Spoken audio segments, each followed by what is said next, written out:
very excited to talk about your new book and bring it a little closer to the Ashokan audience. Thank you. What a pleasure. So I wanted to start and dive right in sort of with to talk about the general idea of intersectionality that I think your book captures. It it is in itself quite intersectional in the sense that it's the product of 900 interviews. It's recorded over a period of 9 years, and it's chronologically structured, but at the same time, it's not so predictably linear.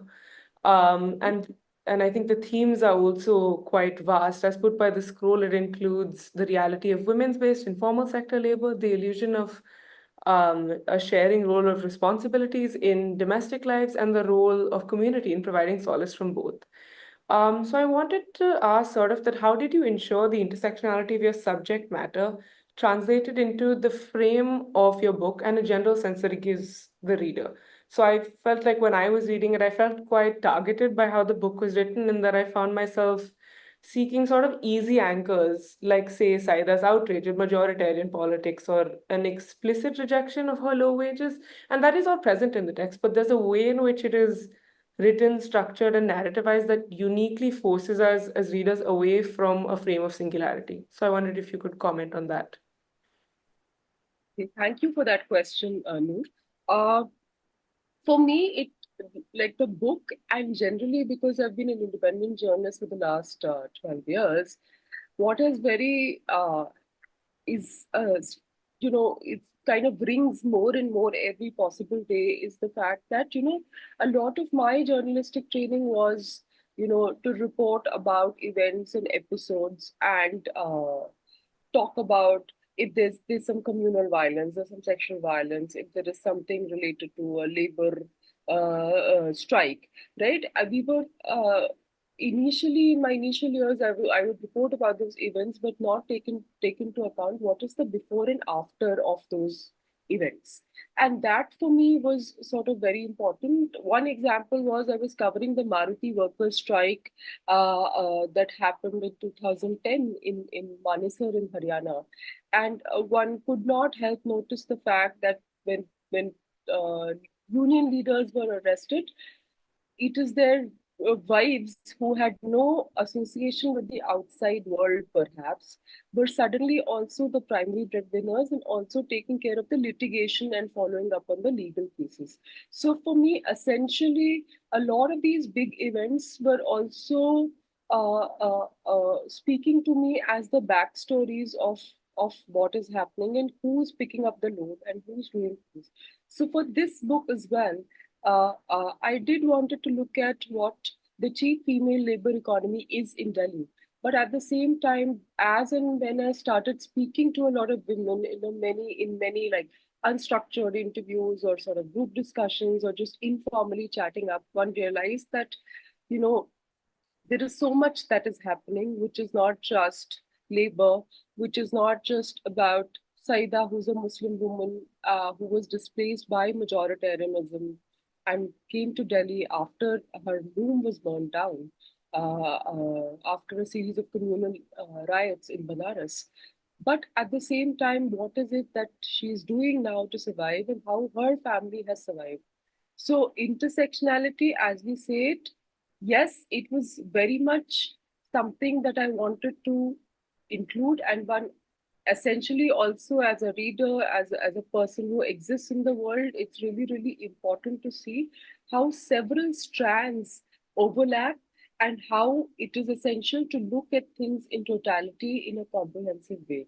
So that was kind of important. So the fact that one started talking about what are the jobs that Saida did in the last 30 years, but then you realize, oh, she was a weaver in Banaras and now she's in Delhi and she's doing 50 jobs in 30 years.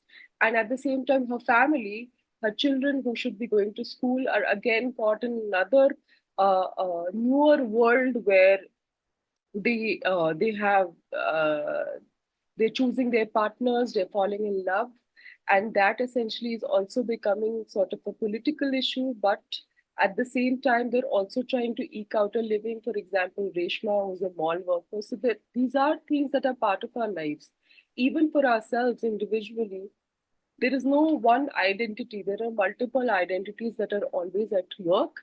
And the idea to me became more and more concrete to bring all these layers together. One is trying to explore Saida's life and the lives of the other people around. Perfect. And I think like it's perfectly encapsulated in there's a line in the preface where you say that it's tempting to see Saida as a Muslim, but she sets the record straight constantly. So I wondered how specifically interacting with her, and you interacted with her obviously for a very, very long time. I wondered how your relationship sort of evolved in this sense of like in terms of positionality in terms of the narrative, I guess, that how did you sort of learn to maintain, or like was it something that came naturally? Is it something that you had to resist the impulse to sort of singularize her in certain ways? So how did you push back with this, or like where did you position yourself in terms of your interactions with her, if that makes sense? So initially, because it took 9 years, initially 2, 3, 4 years almost, were almost just about to understand what is happening and how my exposure to the world, how my privilege, my social positioning, and how I understand the world in theory sometimes, and maybe practically also according to my social positioning, is very different from how other people look at the world. So that was very important for me. So to build that trust, for example, one thing that I have in these 17 years of journalism, I have understood is that uh, building trust is something really, really important with the people you are speaking to and trying to understand, but that also cannot be very extractive. Um, you there's often, in the corporate media, people say that you need to have a distance from your source, but that distance can be there in the mind in terms of trying to distance your own understanding of issues and how other people that you're speaking to understand that issue. That is necessary because you can't bring in your own views and interpret them as Saida's views. But at the same time, there is immense amount of exchange that happens at a human level where you are also sharing your own things with, for example, in this case, Saida, and Saida is also sharing that with me. So that is essential. And the other bit also is the fact that, whatever she's telling me, there has to be some sort of understanding that I am not living in Saida's world. I am merely a visitor. I'm trying to understand, and I'm coming back. So how I may understand the correct, politically correct position on sexual violence or labor rights or my everyday survival may be very different from what Saida is going through because she has far more troubles, far more hardships. And so to be able to understand closely was something that was very important to me. So, just to answer your question in short, it's very, it was integral to me to make sure that I'm always trying to understand without judgment. It's easier said than done, but at the same time, if you don't try to understand the social positioning which is based on caste, class, religion right now in the country that we live in, those responses cannot be linear. And for people like me who are interested in some issues, I cannot expect the same responses and I cannot be judgmental of the responses that I am getting. Yeah, makes complete sense. And it also, I think, ties into another idea that you've touched upon in a few of your interviews, where you speak about sort of the reception side of this, that how are we expecting this book to be categorized in certain ways, like you've mentioned before, your resistance to being confined to women's issues or women's studies. And this book has that kind of fluidity in terms of the narratives captured, or the stories were like sort of worthy of the title of marginalization or intersectionality. Like I'm thinking particularly of the narration at the beginning of chapter 6, where you like explore the idea of masculinity in a way that is jarringly universal. So I wondered if you could talk a little bit more about this, that like the flattening of identities within themselves, but also a general reduction of what can qualify as intersectional. Like even in progressive discourse, how can we tend to like reduce the focus of the lens of gender, if that makes sense? Actually, no, it is masculinity is also a question of gender. But let me just say that, a lot of people now, including me, we feel that, each time someone says women empowerment and we need to work for women empowerment, I feel like saying, we have to also work on how to deal with empowered women, because that in itself is something that is a big area, and that brings in questions of masculinity, that brings in questions of patriarchy that are around us. Because increasingly, if you see the incidents of sexual violence that are increasing, or at least being reported about more, or in the past there were lots of honor killings and they continue to be there, the fact is that we have so many more assertive women out there in the public space, and which is why the patriarchal world cannot deal with these assertive women, and which is why there's backlash, and which is why there is violence.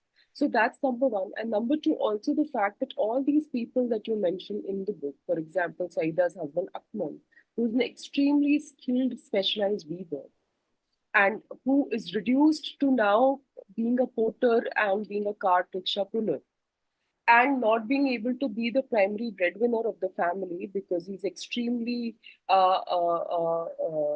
battered by the police brutality that he's faced every once in a while.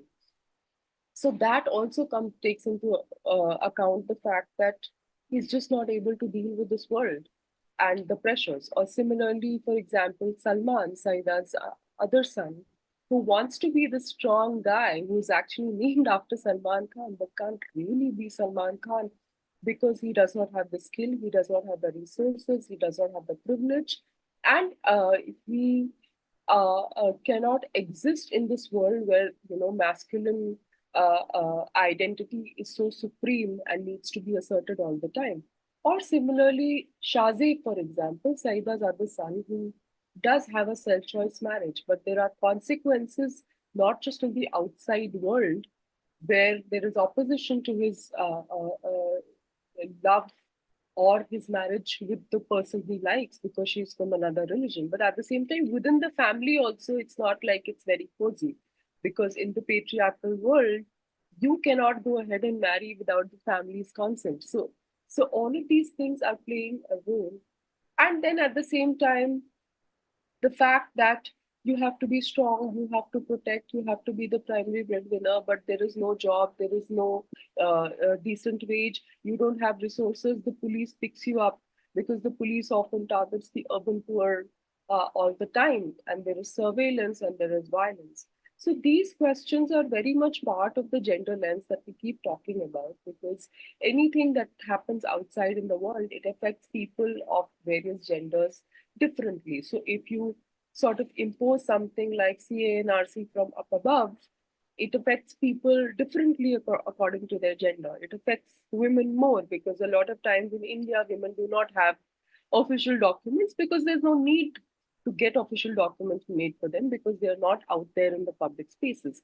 Similarly, many other things. So that, to us, for me also, it was very important because I was this feminist who was just out of college and trying to understand the world in ways that were sort of strange to me, because I used to keep being shocked that how can someone say something like this. But at the same time, then you have to realize there are various realities that people are navigating, and it's harder for people across genders until we don't sort of look at it in a patriarchal framework, which is, of course, please look at gender minorities who are far more damaged by the patriarchal system, or women, for example, but at the same time, how it affects men as well. And the role of the state, for example. The state in itself is patriarchal. So the Indian state in this situation is not just harder on men of men from socioeconomically marginalized sections because of their religion or caste or class, but at the same time, it's also harder because it's imposing the kind of patriarchal pressures and the kind of picking up and the kind of violence that is perpetrated on men from marginalized sections. So that is why it's sort of integral and it really helped me understand things in a new way. Yeah, and I wondered also, I mean, I felt like it was a very, very novel way of reporting in the sense of like there was intersectionality obviously in your subject matter, but there was also substantial intersectionality in the frame of how the story was told. So I wondered if you could talk a little bit about, I mean, you transitioned away from mass media now over a decade ago. I wondered if you could talk a little bit about this space that this project sort of allowed you to find as as an independent journalist, and a little bit more on the process of really, I mean, I know it's a sort of vast question, but the process of coming to something like this, because I think there's a certain degree of, I mean, of like, just bringing together everything and putting it together in a way that's narrativized and actually really allows you to follow the narrative. But at the same time, there's a certain sense of like unresolution, I feel like, in the books. I wondered if you could talk about the space that this affords you. As far as the process is concerned, see, I keep saying this. I think I could do this book because I was an independent journalist. Because the luxury of going back to people and events and areas and geographical locations or to the same set of people is something that is not really accorded when you are working for a news organization, because there will be two follow-ups, three follow-ups, but not a 10th follow-up, which is something that happens. So I just feel like, and I always say this as an independent, I think uh, uh, when you become an independent journalist, at least I feel that I have become a better person because you can actually follow through things. So that was very helpful, and the fact that uh, to be able to put together 30 years of information in a chronological way was also not easy. Like I keep saying, the fact that building trust is important. So someday Saida is telling me about 2012. The other day I am being told about 1995, and then I realize, okay, there's something that happened in 1973, and the fact that her there are stigmas. We all sort of have selectively tell tales about ourselves. Like somebody asks me what is my journey, and I will curate it in my mind and I will tell it. And so it's up to the other person to sort of dig out what is it that I'm not telling. And that these things take time. Throughout my reporting, I have realized to get any kind of information, it takes time and it takes several sort of visits and interactions to sort of understand people. So for the fact that stigma, for example, Saida, for the like, it's only when I started talking about the film posters that were there in Saida's house is I realized how uh, uh, uh, music, art, culture was such so integral, not just in terms of Bollywood films, but also the fact that how her father was so uninterested in weaving as a profession that he left and he joined Gulab by his Nautanki. But because there is so much stigma around arts and culture in a traditional family, she would not speak about it. And it was supposed to be such a bad thing to speak about someone who left weaving and joined a Nautanki. So social stigmas play a role. Or the fact that Saida says that I was so bored of my uh, uh, maternal natal family that I was like, okay, let's just get married. But my only condition is that that guy also should be interested in things. So, what are the things that actually are so integral to people and making them choose their life partners on the basis of that? Or I keep saying the fact that, which is not part of the book, but a lot of women said that, I married this person because there was so much restriction at home, and I would be told always that, oh, if you want to do this, you do this after you get married. And I met someone who said that, okay, we'll go out for ice cream every evening, and I got married to that person. I ran away and got married to that person. So for an ice cream, for something as small as an ice cream, which you're not really allowed to go out in the evening and have it, is when you decide to make lifelong partnerships in some way or the other without knowing what that partnership is going to be. So, and the chronology of things. So, for example, I keep saying that I did not know that Saida had another son till 2018. And then I realized after 4.5 years of knowing her that, oh, this is this part I completely don't know about. Or how he lives in Spiti now and is a bike mechanic and stuff like that. Or the fact that uh, Reshma, for example, her stint as a mall worker, so not wanting to do what Saida did. So it also is coming out of spite for her mother, which is the dysfunctionality of the Indian family and otherwise also the mother-daughter conflict. That she's choosing to work in the mall as a bathroom cleaner instead of taking up the work that her mother did because she's so fed up with that victimhood and self pity that her mother keeps evoking all the time. That she finds the first outlet she gets to not be around her, she takes it. So these are the things that are important and they don't come together. So time was absolutely important, trust was absolutely important. Oral history, that is so important, which is my training as a journalist was you find information, you corroborate it, you find documents, you find testimonies. But for a lot of things that I've written about, there is no sort of documentation. The fact that poor people are detained all the time by the police and there is no documentation of that, or the fact that there are factory fires or sweatshop fires every once in a while and people die and it is not really actually registered or accounts of that. Uh, so to put that all together, I had to rely on oral history and I had to trust that as well. That a lot of information that is coming my way, I can corroborate it by speaking to other people who will again orally testify whatever is being said and say that it is true and valid. But at the same time, you would not find documentation because the state is also partial and documentation also requires some kind of privilege, right? So people who can document things or get something documented about themselves also have some sort of privilege, at least when you're not involved in some kind of crime or forced or accused in some sort of a crime. You are the crime that is perpetrated on you is not documented. So a poor person accused of theft, maybe that will be documented. But a poor person actually facing false charges is not something that is mostly documented. So stuff like that.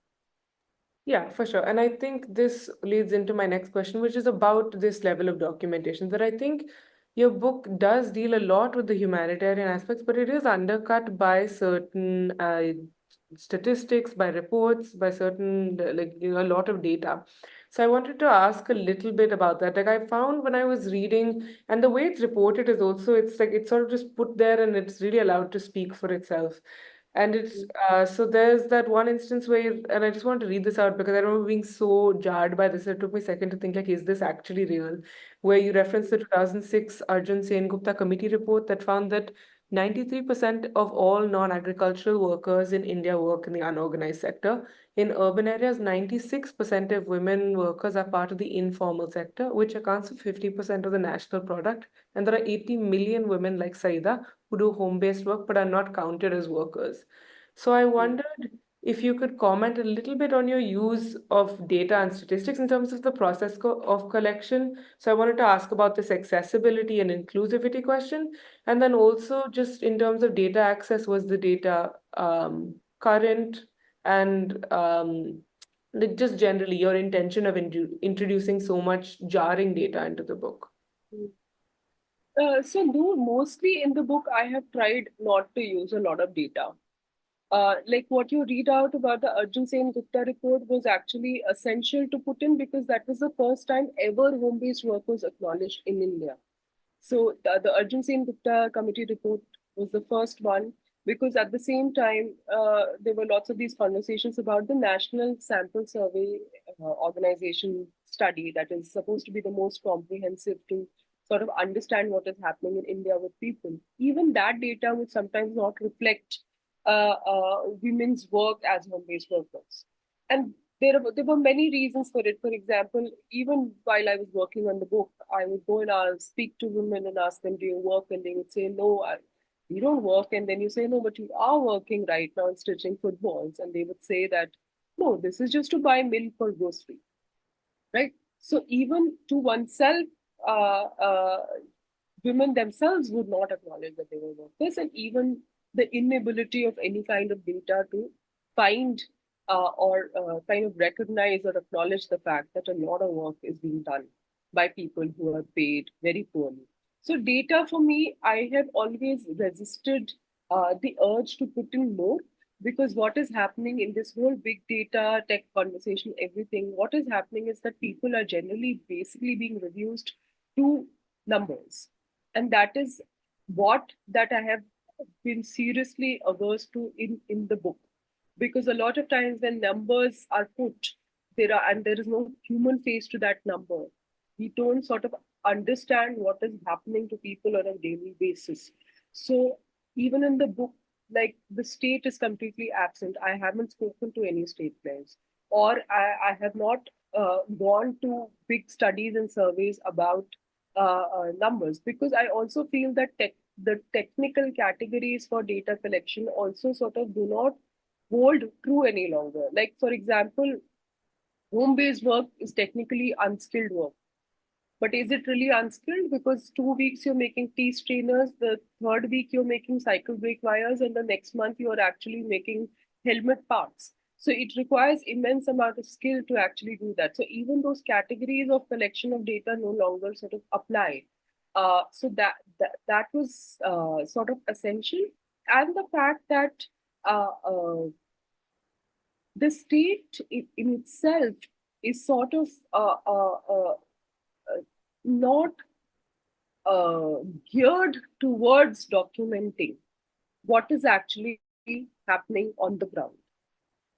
In terms of, like, let's just simply say, in terms of labor, in terms of people. I remember I was a friend was telling me that how she was in some state women's commission committee, and the bureaucrats were discussing and saying that this year we will reduce domestic violence by 20% in the state. So what does it mean? You will how are you accounting that you will reduce domestic violence by 20%? Which means that somebody's getting beaten up like what 100 times, and you'll bring it down to 80. Like, it's some strange sort of use of data. So I in my mind I had almost rejected all of those things while writing the book, because yes, exact data maybe is important and it needs to be put out, but at the same time, let's not forget what people on an everyday are facing have really nothing to benefit from the data that is collected. Yeah. I wondered if you could also talk a little bit about the reception of the book, because I think it's a very, very unique and kind of novel approach towards intersectionality and towards documenting narratives. So, I mean, you just finished touring a couple of Indian cities and you visited multiple university campuses. I wonder if you had made any observations about that. And you'd visited Ashoka a few weeks ago. Was there something distinct about the experience of students at Ashoka as opposed to the general public? So it has been really, really nice, because a lot of people are reading the book, which to a writer can be the biggest gift. And sometimes I don't even expect people to read it so quickly, but they do. And I keep telling them that please don't read it with some homework vibes that I have to finish it. But lots of people have read it. So that's really nice. One thing that I have noticed more and more is the fact that generally, not just for Ashoka, but generally, I feel people uh, people have no idea about who's making the things that they're using. So, and the other thing is that, which is of course like a privileged position, most of the people, the only time they have any point of reference for a working class person is either the domestic worker or a driver.